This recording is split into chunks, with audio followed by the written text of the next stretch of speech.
Bom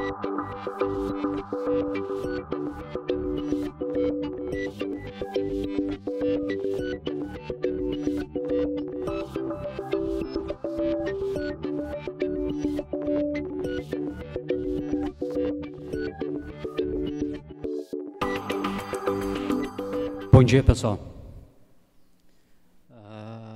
Trago aqui para vocês um tema que diz respeito à minha pesquisa no mestrado, tratando do Marco Civil da Internet e do direito ao esquecimento. A exposição ela vai se basear, então, em alguns apontamentos sobre o Marco Civil da Internet e o direito ao esquecimento. Esses dois pontos estarão baseando, então, a apresentação. Vou tentar aqui não me alongar muito, porque já estamos, de certa forma, excedidos aí no programa. E depois estaremos abertos para debates, questionamentos e tudo mais. Tentarei ao máximo não usar palavras aqui técnicas, jurídicas, de modo que seja compreensível para todos e consigamos, então, evoluir nessa exposição. O Marco Civil da Internet. Então, temos a lei aí 12.665, de 23 de abril de 2014, estabelecendo princípios, garantias, direitos e deveres para o uso da internet no Brasil. Essa lei é importante estabelecer alguns conceitos, e eu acredito que isso seja quase unânime entre todos aqui, que a realidade é que vivemos em uma sociedade rede, não uma sociedade, não apenas em uma sociedade de convívio geral, mas uma sociedade rede. Sociedade em rede, termo esse cunhado por Canales, Castells, desculpem-me, no sentido de que a nossa interação hoje ela se dá também no ambiente virtual. Trocamos e-mails, trocamos WhatsApp, nos comunicamos das formas mais variadas possível. Neste contexto, temos a notícia, então, a revelação de Edward Joseph Snowden, dizendo o quê? Dizendo que estava o governo americano praticando uma vigilância global. O escândalo todo que foi noticiado nos meios de comunicação, inclusive relacionados à presidência da República. Neste contexto, então, começa a ser gestionado o Marco Civil da Internet, saindo do Ministério da Justiça, com a ampla discussão numa plataforma montada na internet, passando, então, para a Câmara dos Deputados, onde temos o deputado federal Alessandro Molon, estabelecendo aí um amplo debate também sobre o Marco Civil, com interpretações e tudo mais, e uma grande preocupação dos usuários que querem manter a neutralidade da rede, de modo a que a liberdade de expressão continuasse a ser perpetrada. Destaco, então, considerando, até porque vou abordar aqui o direito ao esquecimento, principalmente os princípios e direitos que regem o Marco Civil. Não vou adentrar em outras exposições no tocante à gestão, à interferência e tudo mais, mas principalmente na questão relacionada à liberdade de expressão. Lá no artigo 2º dessa lei, é exposto que a disciplina da internet no Brasil ela tem como fundamento o respeito de liberdade de expressão. Marco este, então, termo este, com muita luta estabelecido de modo a prevalecer a livre atividade na rede, digamos assim. Avançando, então, estabelece o artigo 3º, princípios. Princípios que garantem, reforçam, de novo, essa liberdade de expressão, comunicação, manifestação de pensamento, mas também que estabelece, e esse é um dos pontos, a proteção à privacidade. O artigo 7º, já tratando desses direitos, então, de usuários, vem dizer que a inviolabilidade, a intimidade da vida privada, sua proteção e indenização pelo dano material, dano moral decorrente. Temos aí, então, de um lado, garantida a liberdade de expressão, mas, de outro lado, também garantindo o direito à privacidade, à intimidade, né? Ou seja, uma certa restrição a essa liberdade estabelecida e lutada para constar no Marco Civil da Internet. O artigo 8º vem também a garantir esse direito à privacidade e liberdade de expressão nas comunicações, como condição pelo pleno exercício do acesso à internet, Vamos falando, então, ao decorrer disso, estamos estabelecendo sempre liberdade de expressão, garantia à intimidade. O artigo 9º também vem trazendo isso, a questão da guarda e de disponibilização dos registros, também resguardando a questão da intimidade. Então, esse é um tema fundamental, são os dois pilares aí que nós temos. Ao tempo em que temos, como dito já, a liberdade de expressão, e enfatizo isso, temos garantido o direito de liberdade. Para surpresa não, mas ainda fazendo uma revisão do tema, temos no dia 11, então, de maio, na quarta-feira, publicado o quê? Publicado o decreto 8.771, ou seja, quase 2 anos após a edição do Marco Civil da Internet, vem um decreto, então, regulamentando essa lei. E aí este decreto, como ele não pode extrapolar os limites da lei, ele faz o quê? Ele traz ali algumas condutas, algumas formas, exposições do modo de agir. O decreto é recente, ele não entrou em vigor ainda, tem 30 dias para sua vigência. Nós estamos falando então lá em 11 de junho, e ele vem trazendo dos regramentos diversos, entre os quais como será realizada, de certo modo, a guarda de alguns dados, que daí diz respeito realmente à gestão da internet e todos os dados de comunicação aí no território brasileiro. Esse decreto, em consonância à legislação, ao Marco Civil da Internet, ele estabelece, então, e grifei os principais pontos, manter a estabilidade, segurança, integridade e funcionalidade da internet. O artigo 6º, ele vem trazendo, então, que a adequada prestação de serviços e aplicações na internet é permitido o gerenciamento de redes, ou seja, ele estabelece aquilo que foi sobre neutralidade de uma forma geral, aqui ele já vem trazendo alguns, ok, temos a neutralidade na rede, mas para o gerenciamento é permitido, então, a ingerência, a interferência, com o fim, já claro, sempre seguindo o propósito de manutenção, funcionalidade, foi dito no artigo anterior, no artigo 5º. O artigo 7º também vem trazendo ali que o responsável por transmissões, pela comutação, pelo roteamento, deverá adotar medidas de transparência. E aí é o grande ponto. Para fazer esse gerenciamento de rede, os usuários deverão estar cientes. Mecanismos deverão ser adotados. Não é uma simples interferência ou gerência ao modo que quisermos. Então, o decreto é recente, certamente vai gerar algum debate. Esse decreto também foi gestado com participação dos usuários. Acredito que nem tanto como o anterior Marco Civil. O Ministério da Justiça informa em torno de 70 mil acessos, 70 mil contribuições aí, para edição desse decreto.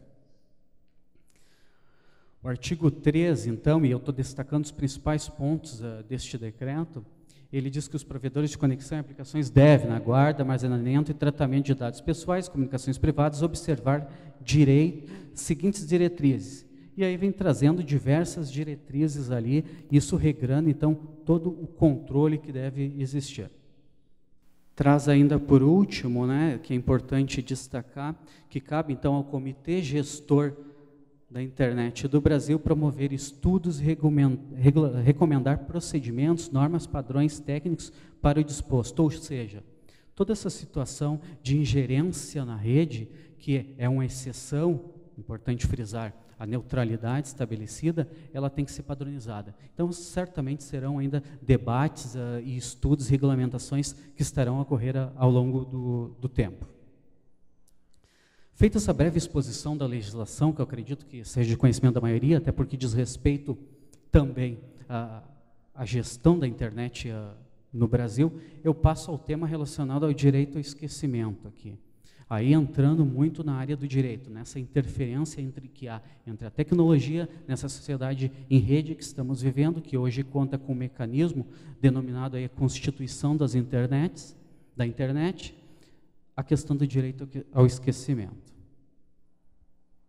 Direito ao esquecimento, ato ou efeito de esquecer, mas não apenas isso. porque isso estaria relacionado diretamente à nossa atividade cerebral, ato ou feito de esquecer. Não queremos recordar aquilo, mas nós, como ressaltado antes, estamos na sociedade de rede. E isso, então, compete ao direito analisar, dentro dessa outra ciência relacionada à tecnologia da informação, como é que vai se dar isso nos meios digitais, de modo que o que se almejam usuários não é apenas o não acesso, não é apenas o não acesso a determinadas informações relativas à privada, mas também evitar que elas sejam evocadas, ou seja, que elas sejam recordadas, a fim de atingir-se o quê? Qualidade de esquecido. Estou trazendo esses conceitos de modo a situar o que teríamos, então, no âmbito do direito, como o direito ao esquecimento. Ainda traz aqui o professor Ivan Esquerdo, que é um neurocientista, tratando da questão da memória, uma disposição para nós. Nosso cérebro lembra quais as memórias, humilhações, por exemplo, ou outras situações profundamente desagradáveis ou inconvenientes, de modo não as esquece. Pelo contrário, lembra muito bem e lembra seletivamente, mas torna difícil acesso. Então, o que você está querendo dizer? Naturalmente, aqueles eventos que já temos como indesejados, buscamos o quê? Buscamos esquecer. Esquecer no sentido de não evocar, de não recordar. Mas como faremos isso na internet? Esse é o grande ponto da questão. Trazendo para vocês a questão de esquecimento, ela não é recente, ela está relacionada muito à privacidade, à nossa intimidade, aquilo diz respeito àquela esfera particular. Tratando aqui, teremos uma esfera pública, as informações que circulam para todo mundo, e temos aquela questão da esfera privada, que só nos dizem respeito, que não queremos que outros tenham acesso.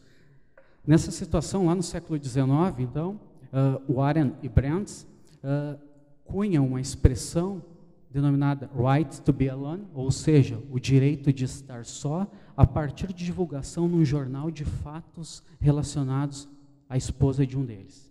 Com isso se começa, então, uma crescente no sentido, precisamos de mecanismos para preservar. Tem fatos que eu ou vocês não gostariam que fossem tornados públicos. Nessa linha, então, se começa toda essa construção, né, para dizer para vocês, então, que não é uma construção recente. O que se está fazendo agora é analisando ela em outro meio, no meio da sociedade em rede, que temos aí mecanismos de vasta proliferação de informações.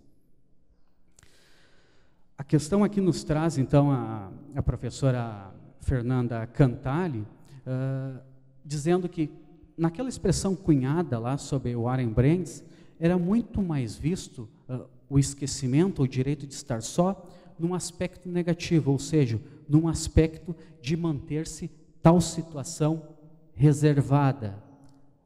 Hoje, já nessa sociedade em rede em que estamos inseridos, buscamos o quê? Buscamos uma posição, uma ação, ou seja, uma perspectiva positiva, que seria qual? Que os indivíduos, nós temos o direito de controlar a circulação de informações pessoais.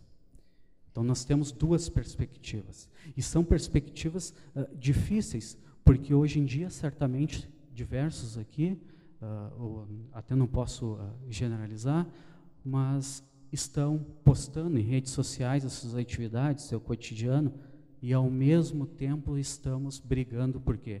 Brigando por ter um espaço reservado, ou brigando por retirar aquilo que não pretendemos que esteja divulgado abertamente na rede mundial de computadores.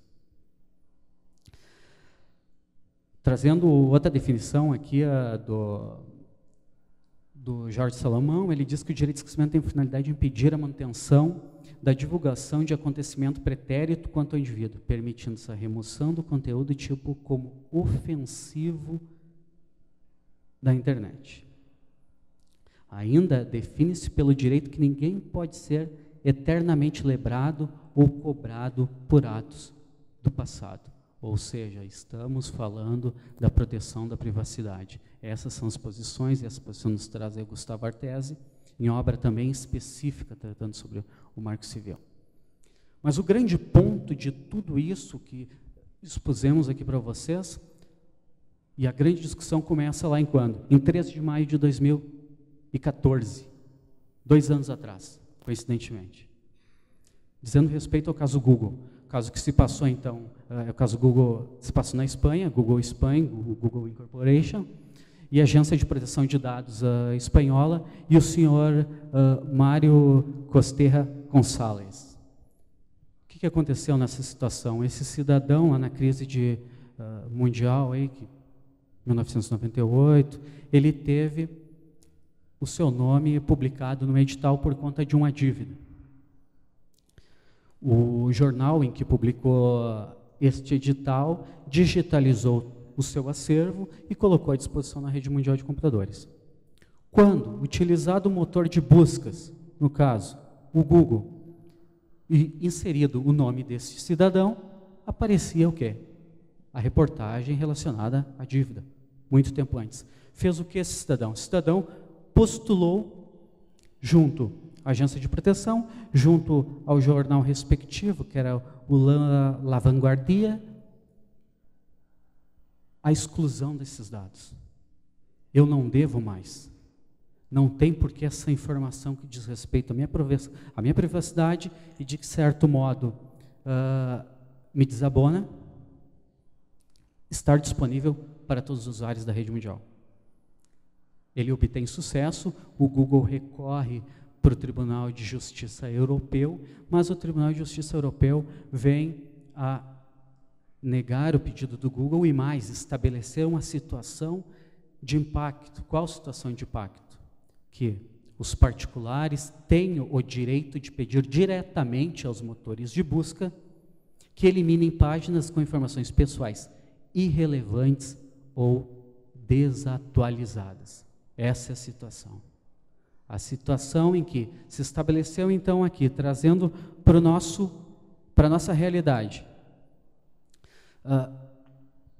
Do Marco Civil da Internet. Temos lá, depois de muita discussão, depois de muita participação, a liberdade de expressão, claro, também resguardando a intimidade, uma determinação que vem de uma corte europeia, estabelecendo que os motores de buscas cumprem retirar informações desatualizadas e irrelevantes sobre cidadãos, mediante pedido deles formulado. A situação, de certa forma, ela traz alguns questionamentos e reflexões. Não? Existe a necessidade de regulamentar o direito de não informação para assegurar o esquecimento? O Marco Civil da Internet, ele traz princípios, traz diretrizes, mas não trata especificamente dessa questão relacionada ao direito ao esquecimento. Uma nova legislação ou alteração no Marco Civil da Internet é suficiente para auxiliar em eventuais litígios que digam respeito a essas informações? Essas são as indagações que temos. Depois dessa decisão do Google, a rede britânica BBC noticia alguns casos de pedidos que também nos levam a refletir essa questão do esquecimento. Um pleito de um político, então, que busca a reeleição e quer ter apagados informações que constam na rede mundial de computadores sobre as suas ações de improbidade. Um pedófilo que não quer que essas informações sejam divulgadas sobre a sua conduta do passado para as demais usuários, a comunidade. E um médico que também errou em alguns diagnósticos e tem a sua imagem descrita na internet, que isso não conste mais. São esses os pontos. Essas informações, elas estão lá na nossa esfera do privado, do íntimo, ou elas estão na esfera do público? O que é importante? Como é que vamos resolver essa situação? No Brasil, frente a tudo a isso, pouco depois da aprovação então do Marco Civil, já surgem projetos de lei visando o quê? Regrar o direito ao esquecimento. Mas, só um minuto, não temos a neutralidade na rede, não temos estabelecido o direito de liberdade de expressão e pensamento. Esse projeto de lei, hoje a situação dele é de que está pronto para a pauta, ou seja, está pronto para ser votado no plenário da Câmara, certamente depois passar pelo Senado, né, todo o procedimento previsto para aprovação, mas ele já visa alterar o Marco Civil. E alterar o Marco Civil para quê? Para estabelecer o direito de esquecimento em casos de absolvição, aí estamos falando em processos judiciais, nos casos em que ocorrer condenações criminais que já tenhamos aí sido cumpridas, ou ainda naquelas situações de calúnia, difamação ou injúria, a pedido do interessado. Isso quer dizer o quê, senhores? Que daqui a alguns anos, seguindo a hipótese de que o presidente afastado da Câmara dos Deputados, o senhor Eduardo Cunha, venha a ser condenado e cumpra, não teríamos mais acesso a essa informação? Bastaria ele pedir aos motores de buscas: eu não quero que conste mais isso sobre a minha vida. Está certo? Desculpa. Está certa essa disposição? Esse é o questionamento, diz respeito à vida privada dele depois. Ele tem que ser eternamente punido, mas não é interessante que a população brasileira saiba quem foi esse cidadão? Bom, feito isso e não me alongando então muito, eu trago para vocês, em termos de considerações finais, que o Marco Civil da Internet, ao mesmo tempo que ele é inovador, estabelecendo direitos e responsabilidades sobre o uso da internet no Brasil, ele também constou, diferentemente de outras legislações, com a participação dos usuários. Ou seja, a participação da sociedade organizada de uma forma geral. Temos, então, liberdade de expressão e garantia à privacidade, não disseminação de informações não desejadas. A situação é complexa. A exposição é dita como necessária para comprovar. Por quê? Porque hoje, como estamos falando, né, ao mesmo tempo que fizemos postagens do nosso cotidiano, expusemos publicamente os fatos de nossas vidas, também almejamos o quê? Esquecimento sobre fatos atinentes a essa própria vida, sobre condenação criminal, sobre derrotas pessoais, tudo mais. E o ponto vem, considerando que tem aquele projeto de lei que eu mencionei para vocês, nós precisamos de uma legislação estabelecendo isso. Se fosse aqui para dar minha opinião, e essa é a minha opinião ainda, ela é uma opinião preliminar, porque ainda não finalizei a pesquisa sobre o assunto, nós já temos disposições legais, tanto na Constituição como no Código Civil, para resguardar a privacidade. Veja-se o caso do Roberto Carlos, que não queria publicação da sua biografia não autorizada. Baseou-se ele no disposto no Código Civil. Por que isso? Porque tanto se lutou para estabelecer o Marco Civil esse estabelecido com ditames e participação da sociedade, e agora já quer se alterar ele, incorporando mais e mais fatos. Basta acontecer um fato que surge uma proposta de legislação. Leis temos bastantes já para resolver tais situações. E eu termino essa exposição trazendo para vocês uma fala de Jean Baudrillard, é um filósofo francês, realizada em 1996, quando, acredito eu, sequer falávamos em Marco, nem acredito, sequer falávamos em Marco Civil, quando acredito que ainda a internet, de certo modo, engatinhava, não era tudo o que é hoje, disse ele: a virtualidade aproxima-se da felicidade, somente por eliminar subrepticiamente a referência às coisas. Dá tudo, mas utilmente. Ao mesmo tempo, tudo esconde, o sujeito realiza-se perfeitamente aí, mas quando está perfeitamente realizado, torna-se de modo automático objeto, instala-se o pânico. Foi aquilo que falamos, queremos a liberdade de expressão, mas também queremos a internet, queremos a privacidade. Como vamos resolver a tensão entre essas duas categorias de direitos. Com mais legislação, como disse para vocês, acredito que não. Então, senhores, meu obrigado pela atenção de vocês e agradeço a organização pela oportunidade de expor esse tema. Tiago Dalga, eu tenho uma dúvida, curiosidade mesmo. Sim, Tiago. Se o direito de esquecimento, nesse caso, por exemplo, da Espanha, ou que se propõe aqui, ele está relacionado ao motor de busca, ou seja, eu tenho que, não posso buscar a informação, ela não pode aparecer numa busca, mas ela pode existir, como num livro de história, né? Fica registrado que em 1992 o presidente Collor foi deposto. E ele pede um direito de esquecimento, nos livros está escrito, mas eu não posso fazer a busca dessa informação. Eu fiquei com essa dúvida, o que é o direito de esquecimento em relação à informação ou à busca da informação. Sem dúvida, Tiago, obrigado pelo questionamento.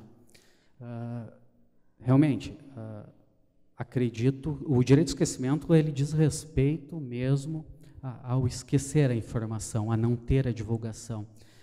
No mesmo âmbito em que eu procuro que o motor de busca não me diga aonde se encontra aquela informação, poderia também postular que o livro de história não dispusesse sobre esse fato.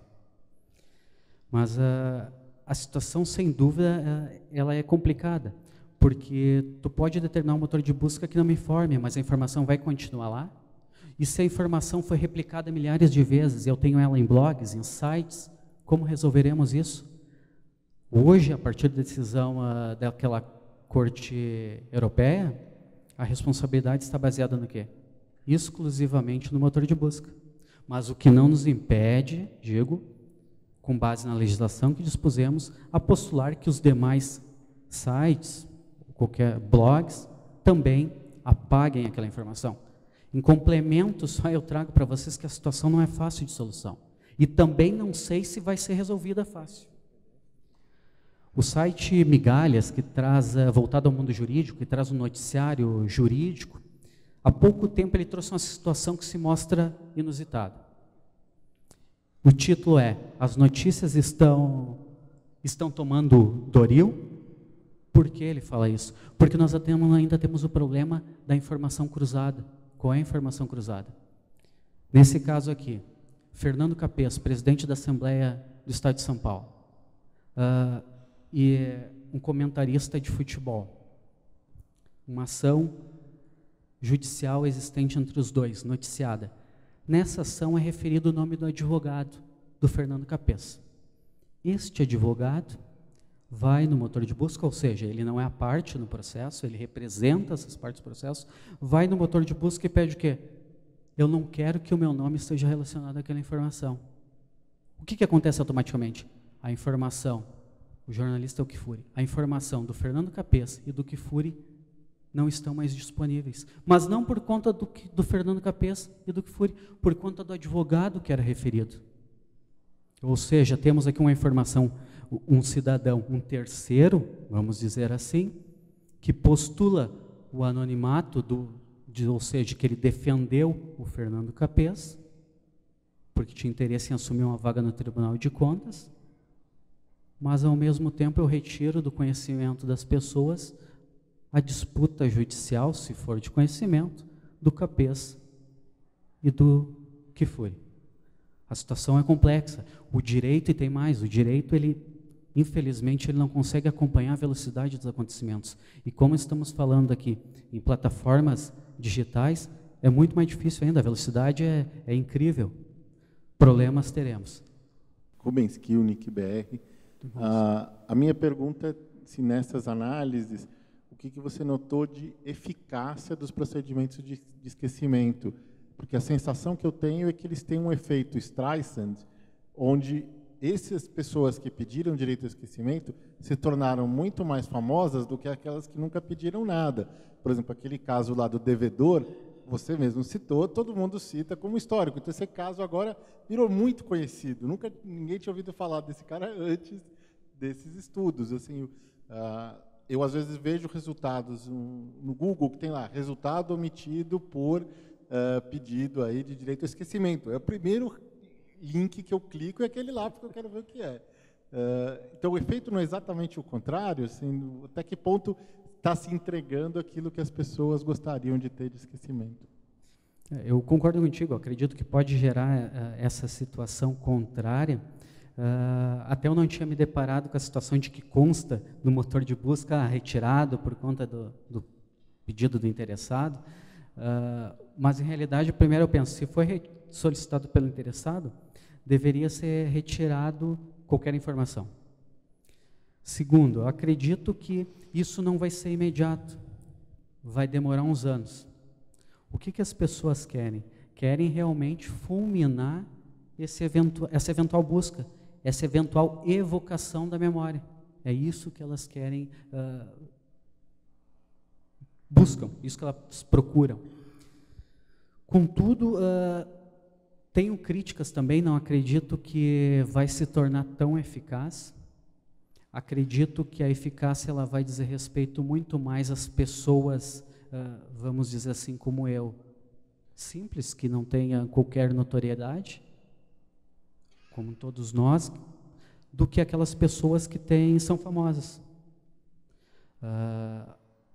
Os tribunais demoram um tempo, e aí eu falo em Estado brasileiro, para colocar as suas posições, até porque esses casos eles começam lá em primeiro grau e, via de regra, vão tomar uma notoriedade em segundo grau. No Brasil, aqui não relacionado à internet especificamente, mas no tema do esquecimento, nós demos 2 casos.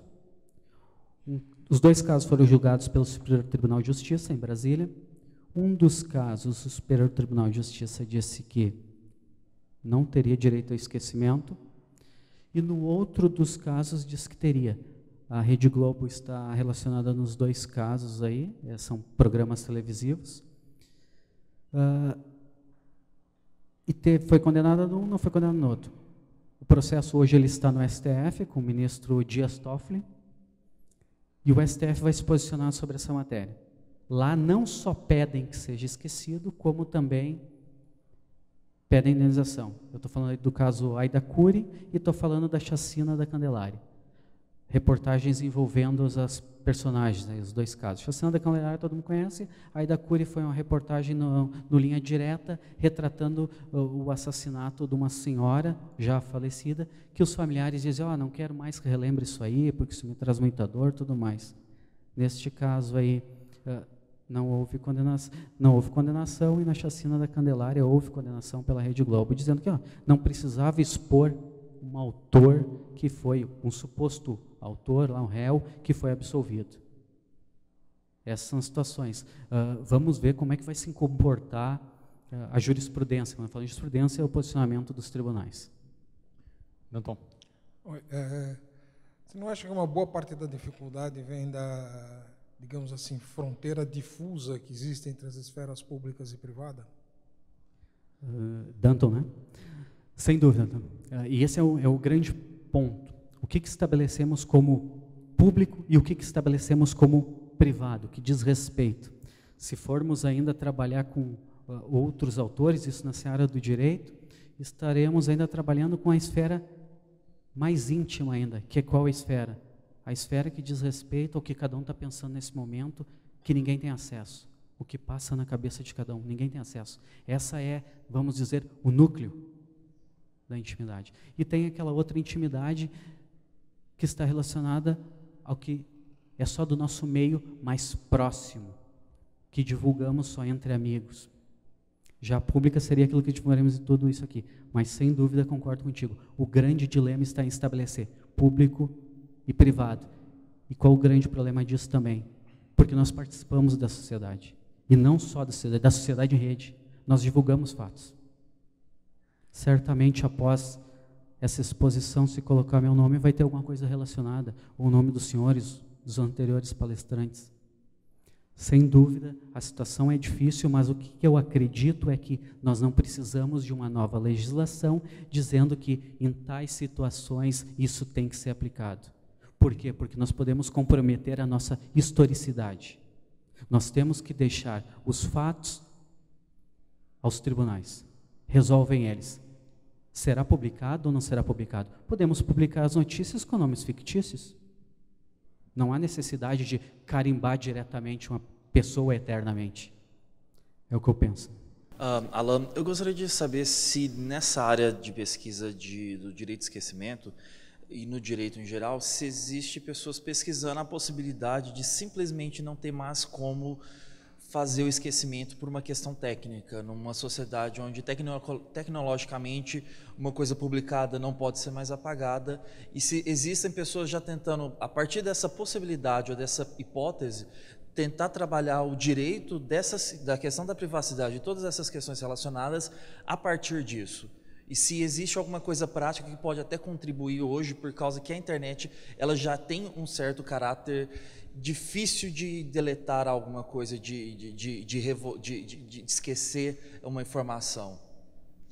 Alan, eu não tenho conhecimento nessa perspectiva de que, vamos dizer, alguém estaria defendendo o não esquecimento, digamos assim, mas os estudos, tem diversos autores na área do direito estudando o esquecimento, expondo sobre o esquecimento, mas trabalhando ele muito na questão do que o Danton disse, ou seja, na questão relacionada a o que é público, o que é privado.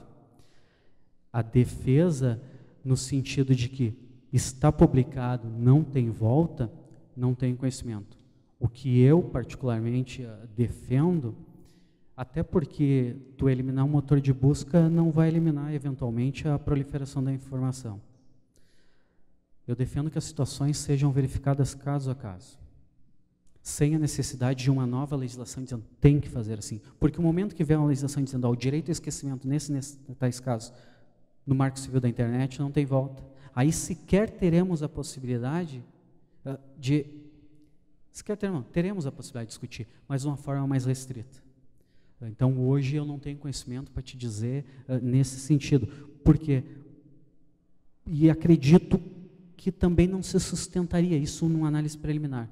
Por qual situação? Porque nós temos a liberdade de expressão e de manifestação de pensamento, mas também temos a nossa Constituição o direito à intimidade, à vida privada e tudo mais.